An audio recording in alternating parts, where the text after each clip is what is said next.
Behold, saith the Lord, I will bring plagues upon the world, the sword, famine, death, and destruction. Yeah, see, that's what the Lord is going to bring. Okay? Once we get finished done with this, we're going to revert back to the history of the Assyrian Empire, what happened in terms of their siege.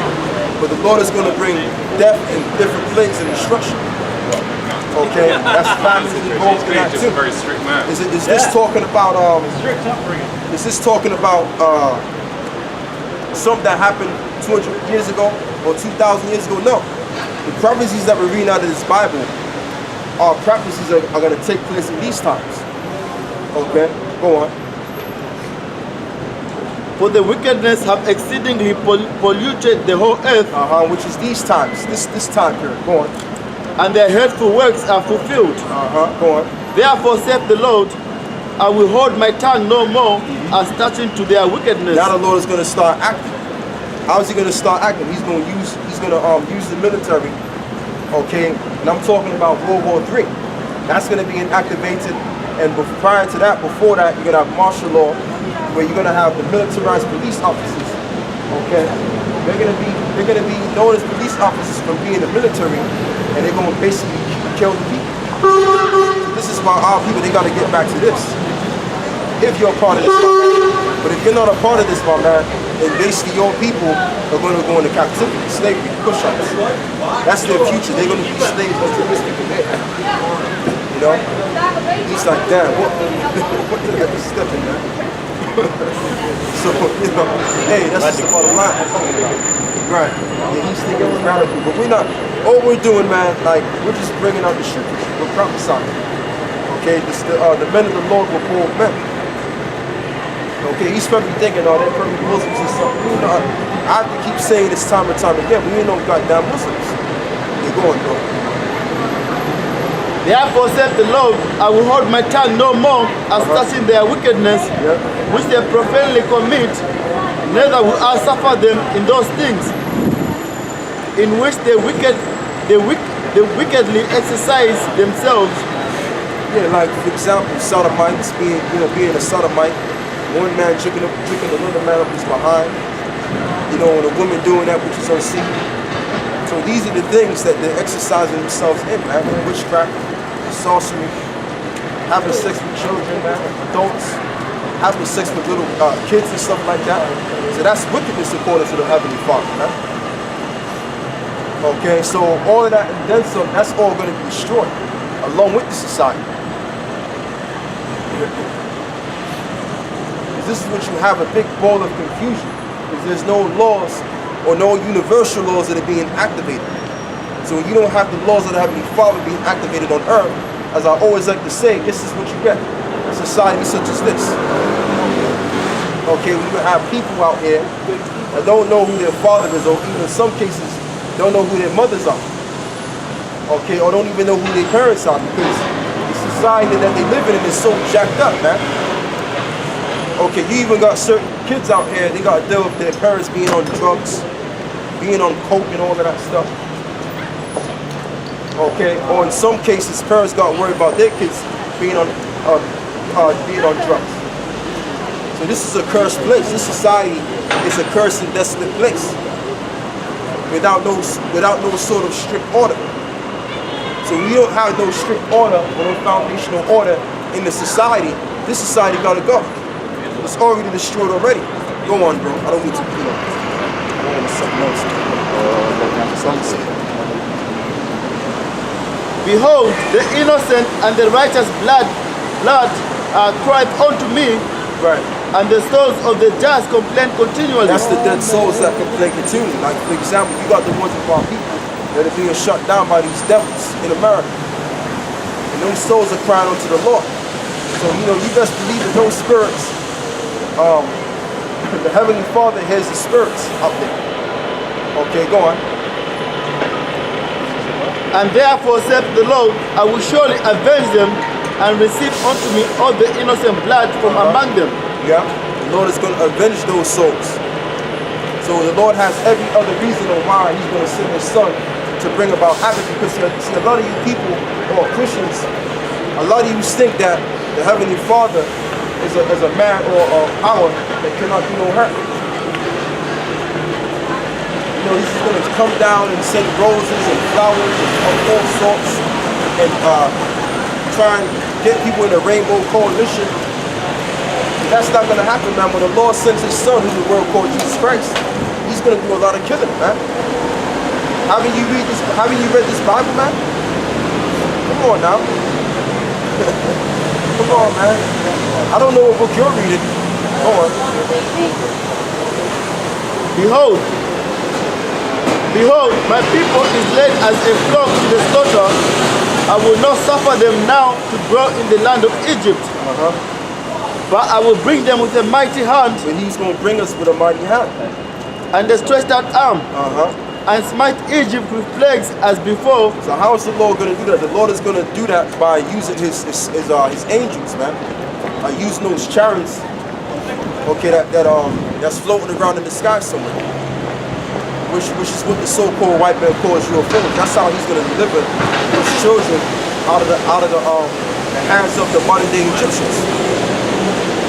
Okay, or modern day Egypt, which is known as America also. And wherever we've been scattered, go on.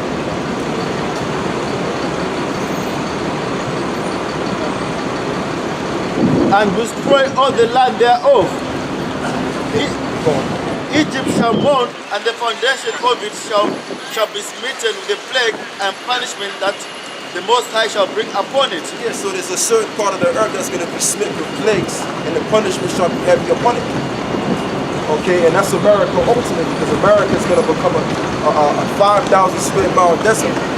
You're going to have desert-like creatures inhabiting that land. You're going to have desert eagles, which is a satyr or satire. You're going to have no food creatures as well, like jackals and different type of desert dogs inhabiting that land. Okay, you're also going to have vultures inhabiting that land, and owls are going to make their rest there. They're going to make their life there.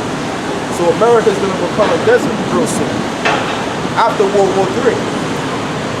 Go on. Verse 16.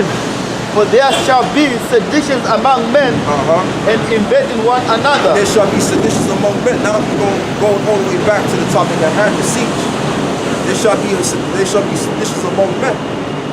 Meaning you're going to have people rising up against the government. Okay? Read that one more time. So we're going to start bringing this out more often. For there shall be seditions among men and invading one another. And invading one another. So not only are you going to have seditions among men, but you're going to have men invading one another. What does the word sedition mean? It means an uprising. Okay? And even in London, England alone, you got different types of nations here, man. Everybody and their grandmother's here. So you can only but analyze and visualize the trauma of what's going to happen now. The race rise is going to take place here. Religion riots, rise of religion, class riots. I mean, it's going to be hell on earth in London, England alone. You got the whole, you got the whole world here, man. You don't even gotta go to India. You can go to India right around the corner, man. Sorry. You understand? You don't gotta go to let me see, man. You don't gotta go to Yemen. Yemen's right around the corner. You don't gotta go to Israel. Hey, just go to East London. You'll see Israel. You'll see those Israelis there. Those fake Jews there. Go on. For there shall be seditions among men and invading one another. Oh, and one more. You don't even have to go China. You can go Chinatown. You're going to have seditions among men and men invading one another. So what you're going to have is people going up against their government that they trust before Christ. You understand? Once the government leads the people against the wall, push their backs against the wall by passing legislations and bills and enacting on those bills, guess what? The people ain't going to have no choice but to rise up against them. Okay, and that's when the military soldiers come in, okay, and start killing nothing but these people out there. Go on. That's raising a havoc in the city. Go on. They shall not regard their kings, no princes, and the cause of their actions shall stand in their power. Go on. A man shall desire to go into a city and shall not be able. Right, because you're going to have certain cities that are going to be sieged. Read that one more time. A man shall desire to go into a city. So it says a man shall desire to go into a city. Go on. And shall not be able. And shall not be able to go into that particular city. You know why? Because you're going to have blockers. You're going to have martial law troops blocking the cities. Okay, you got a load of movies like that too. Games as well. So I wonder why they make these movies about it, because what they're doing is they're predictably programming you, so when that scenario happens in real life, guess what? You would already adjust to it already. So you're going to have certain areas that are going to be stopped up. You're not going to be able to go to that particular area. You might be in Southeast London, and you're trying to go to Southwest London. You're not going to be able to do that. Because each and every region of the city is going to be blocked. Okay, you're gonna have blockades and stuff like that. Military or martial law like vehicles blocking certain street roads. Go on. Because of their pride, the city shall be troubled. Because of their pride, the city shall be troubled, man. America, starting with America, is a prideful city. And London as well is another prideful city. So the prideful cities are going to be the most destroyed ones. Go on. For because of their pride, the city shall be troubled. And because of their pride, the city shall be troubled. So you're going to have rumblings amongst the people and the government. Okay, you're going to have nothing but rumbles happening. You're going to have fires in one area to this area. And the houses shall be destroyed, and men shall be afraid. And men shall be afraid. You got these bodybuilder men, okay, that's got muscles in their fingers or muscles in their eye, their eye socket. They're going to be shit rich too. All of those muscles that they've gained, they're going to be shit those muscles back out again. That's how Raw is going to get out there. And I'm not even going to talk about the women, because, you know, these women out here, I mean, you might as well forget about them, man. They're going to lose their crew. Once these lights go out, everybody's going to lose their crew, man. No, you're going to hear is women screaming. That's why they show you that in the movies. Go on. Verse 19. A man shall have no pity upon his neighbor, but shall destroy their houses with the sword. Yeah, so a man shall not have pity upon his neighbor, and they shall destroy their houses with the sword. So men ain't gonna have no, people in general aren't gonna have emotions towards one another. And every man for themselves, man. Fading in, for example, you might have a next door neighbor that you're best friends with. Okay, Billy Johnson or whoever that you're close to. Or Jonathan. Okay? Hey, guess what? Jonathan is going to go inside your house and take every little thing you got, because he has to survive that. They already shut these stores down, right? So now what we're gonna do is we're gonna go back to the siege in the Assyrian ages. We'll go back to 2 Chronicles 32. All right, go on. A man shall have no pity upon his neighbor, but shall destroy their houses with the sword, and spoil their goods because of the lack of bread, for the great tribulation. Yeah, and that's what's going to happen. Jonathan is going to destroy Billy's goods, take his goods. The best friend, the best of all friends, are going to turn against each other. It's going to get real. It's going to get real out here. Okay, you might have been friends with this geezer for 20 odd years, but you're going to turn against him because you got to survive. That's martial law for you, next point. Okay, that's what the scriptures is talking about, man. They should not disregard their neighbors. Read that again. Verse 19. A man shall have no pity upon his neighbor, but shall destroy their houses with the sword. Yes, you're going to have men out there, or people in general, are not going to have no pity upon their neighbors, the next door neighbor. Joe and Jonathan, best of friends. Okay? Or Tiffany and who else, man? What's another female's name I can use? Tiffany and Shaniqua. Best of friends, man. And guess what? When it came down to the siege, man, they had to basically take each other out for the food that they got. Okay? That's what's coming, man. So the siege that happened around 70 AD, and the siege that happened, 3,300 odd years ago, okay, around the Assyrian siege, okay, it's going to surpass all of it. Now, why is it? Okay, it's going to surpass it.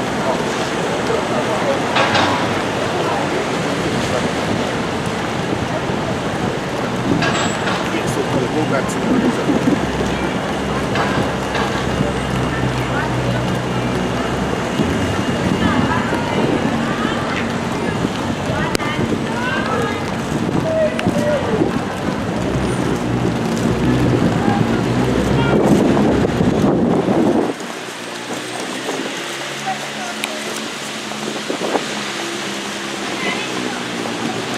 Second Chronicles 32 and 11. No Hezekiah persuade you to give over yourselves to die by famine and by thirst.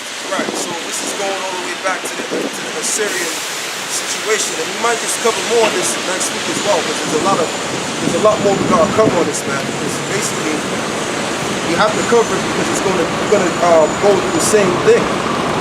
Okay, we're gonna have different soldiers of that sort of the government that's gonna come to siege different towns where Jake is at, and that's what they did back then. And we're gonna go into other things too. Go on. We might even touch on the 70 AD war as well. Go on. We're gonna step the game up a little bit. Go on. No Hezekiah persuade you to give over yourselves to die by famine and by thirst, Right. saying, the Lord our power shall deliver us out of the hand of the king of Assyria. And that's what it was about being believers. So they was to give themselves unto the Lord, okay, and then by them doing that, they would have to go through famines and different type of things that they would have to go through because they would be in a siege, and the military would have to take all the necessities that they needed to take care of themselves. All right, go on. Have not the same Hezekiah taken away the high places and his altars, and commanded Judah and Jerusalem, saying, he shall worship before one altar and burn incense upon it. Know ye not what I and my fathers have done unto all the people of other lands? Where the gods of the nations of those lands anywhere able to deliver their land out of my hand? So that's one of the kings of Sennacherib, if I'm correct, right? Bragging about how his people took down all of these different nations and these different lands. Not pride in it, you know? And that's just the thing about the so-called white man. He has that same pride, you know? You know what I mean? Not knowing that the Lord is getting ready to take his stricken house down. You know, his pigskin house stricken down, up and down throne. Putting us back on what we should be supposed to be, which is the power to go on. Who was there among all the gods of the nations that my fathers utterly destroyed, that could deliver his people out of my hand? That your God should be able to deliver you out of mine hand. Now therefore, let not Hezekiah deceive you, nor persuade you this manner, neither yet believe him, for no God of any nation or kingdom was able to deliver his people out of mine hand. The reason why that is because the other nations that the Syrians took down, they were worshiping pagan gods. That's why they were destroyed. Okay, but guess what? When you come against, back in that time, when you came against the Israelites, hey man, you was looking for trouble. Because the Lord was dealing with us at the time. For no God of any nation or kingdom was able to deliver his people out of mine hand and out of the hand of my fathers. How much less shall your God deliver you out of mine hand? Proud words, go on. And the servant spake yet more against the Lord's power and against the servant Hezekiah. He wrote also a letter to rail on Yahweh, power of Israel, and to speak against him, saying, as the gods of the nations of other lands have not delivered their people under my hand, so shall not the power of Hezekiah deliver his people under my hand. And that's why the nation of Israel feared the Assyrians at the time, because the Assyrians, man, they were kicking butt. They were kicking ass, man, during that time. So, and that's just the thing about people, man. Like, people, you know what it is, right? People respect when you actually basically put a fist in their mouth, man. People respect that. You understand? But see, when you talk, okay, yeah. You know what I mean? Like when you talk a lot, right? And you bark more, when you bark more than you bite, guess what? People kind of respect you to a certain degree, but how you really get respect is by throwing down. That's how you get respect. And that's how we're gonna get respect, by putting these nations right where they belong. We're gonna lay our hands on them too. When that time comes. And when we lay our hands on these other nations, guess what? They're gonna be put down. They're gonna be afraid of us, man. This is what we're supposed to do. Okay? Go on. Verse 18. And they cried with a loud voice in the Jews' speech unto the people of Jerusalem that were on the wall, affright them and to trouble them, that they might take the city. And they spake against the power of Jerusalem and against the gods of the people of the earth, which were the work of hands of man. And for this cause Hezekiah the king and the prophet Isaiah the son of Amos prayed and cried to heaven. Yeah, because they saw the hammer coming down. They saw the destruction, so to speak. You know what I mean? So Isaiah, which is the prophet, which is he wrote about himself. I think he wrote this book, or there was a scribe that wrote about this book, but he was even praying to the Lord to take them out of that situation, because what they were doing is they was going into certain towns where Israel was at. Like Lakish was one of the towns where Israel was at. And there was other cities where Israel was at. And guess what? The so-called white man, he's going to do the same thing. He's going to go in these dilapidated neighborhoods where these gang-ridden Negroes are dwelling at, and he's going to destroy them. Okay? These militarized police officers are going to start destroying these no good Negroes that don't want to get right. That want to hang around in the corner and talk shit on them. It's sunny just now it's raining. Bottom line, so you know, as far as I'm concerned, that's what's going to take place in the comments for the too.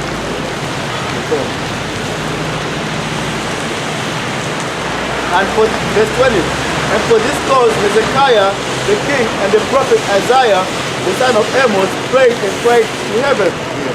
And Yahweh sent an angel which cut off all the mighty men of valor and the leaders and captains in the camp of the king of Assyria.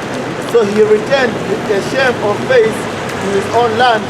And when he was come into the house of his God, they that came forth out of his own bowels slew him there with the sword. Thus Yahweh said to Hezekiah and the inhabitants of Jerusalem from the hand of Sennacherib, the king of Assyria, and from the hand of all other, and guided them on every side. Guided them on every side. So that's the whole side, right? Okay, so the Heavenly Father guided the city on every side, which the city, I believe, was Lakish, which was a city that the Judites was in. So because they trusted the Lord, the cities were taken care of. Okay, but this time it's going to be a different thing. Now, on this side of town, the elect is going to be covered on this side. The very few men are going to be covered on this side. But the 66.6% of our people, they're not going to be covered. They're going to be destroyed this time. Why? Because on this side, they're forsaking the Lord. Plus, they're going to pay for killing the prophets and all of that stuff. That's exactly what they have to do.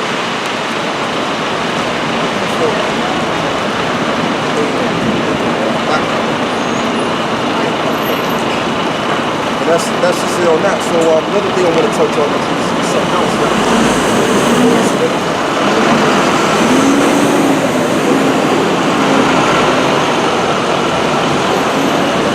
What we'll do is, we're gonna go for a couple of more minutes. We're gonna go for a couple 10 more minutes, and we're gonna close out, man. It's getting really bad now. I mean, we could be out here more, but it's raining, man. It's raining heavy, and our stuff is getting wet too. So we gotta use wisdom, you know.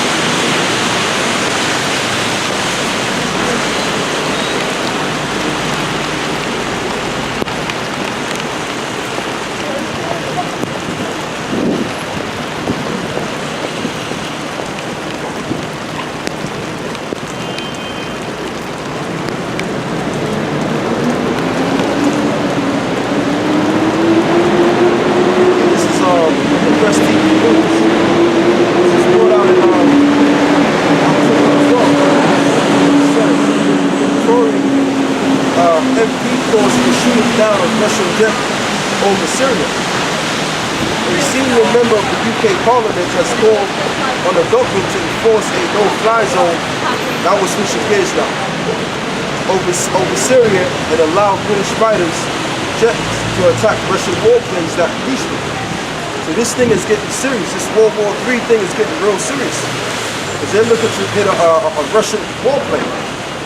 Alright, so when you hit if the British or the Americans hit a British warplane or any of those allies, guess what? Russia's going to have the results of war in defending themselves. That's what's going to start happening. And I mean, you got people laughing and giggling, but guess what? They're going to be the same ones being a part of the earth, being destroyed, taking dirt naps. Okay? So I wouldn't be laughing about anything. So let's keep going. It's getting bad, I'm going to read this and we're going to have to close out. It says, Andrew Mitchell, UK's former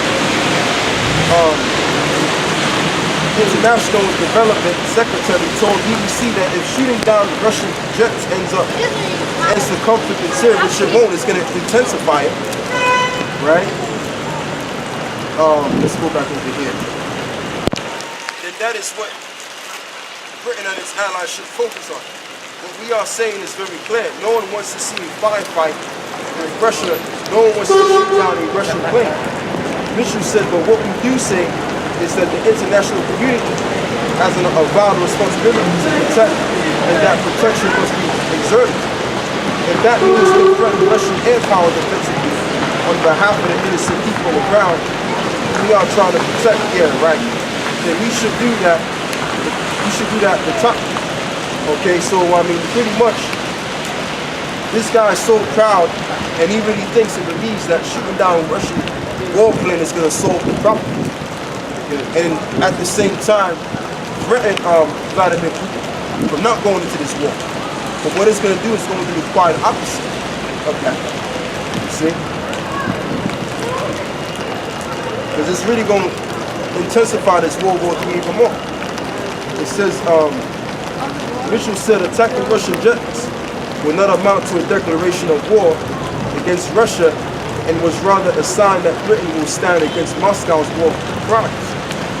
The lawmakers said Turkey's downing of Russian jets over Syria last year served as a good example that a firing warning shot that the Russians would not provoke a war. So they believe, based on that, because I do remember that, they believe if they fired at a Russian warplane or a jet fighter, based on what happened last year, because the Turkish shot one of their planes, but nothing happened. So they think, well, okay, we can do the same thing.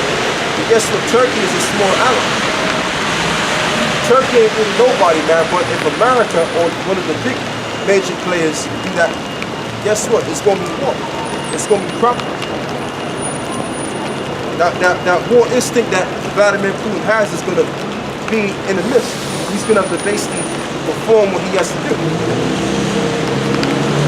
So it says, he admitted that London cannot introduce a no-fly zone on its own and should seek assistance from its allies, such as the U.S. and other NATO members. Mutual anti-Russian remarks echo those of UK Foreign Secretary Boris Johnson, who on Tuesday said he would like to see demonstration outside the Russian embassy in London because of its air campaign in Syria. The call for protests elicits a strong response from the Kremlin, with Russian Foreign Ministry spokeswoman Maria Zakharova denouncing it's a shameful thing. So it's shameful. Johnson had to also blame Russia for an attack on an aid convoy near Aleppo, in late August. Now, I don't have to read the whole thing. The whole thing speaks for itself. You know, you have one of the MPs wanting to strike down a Russian warplane. So now we go from one thing to another. Okay, we go from going into Syria to shooting down warplanes. Okay, so warplanes being shut down from the air, now we're going to get to World War III. And that's where we're going to go. So you can get a couple of verses from that. You got one, okay, go. Isaiah 13 and 17. Behold, I will stir up the midst against them, who shall not regard silver, and as for gold, they shall not delight in it. So that's what I was just reading right about now. The Lord is going to stir up those needs. Okay, and the real needs are the people of Jack. Okay, the people of Samoan Islands, the Fiji Islands. Those are the people of Jack. Okay. Now the needs today would be the Russians of today. Okay, why? Because they're in the land of where those people go from.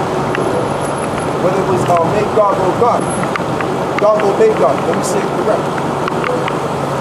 So being that they're in that land, they're going to have to exercise that prophecy. They're going to have to fulfill that word. Isaiah 13, so to speak. So you're going, bro. So it speaks about how the Lord is going to stir up the beats.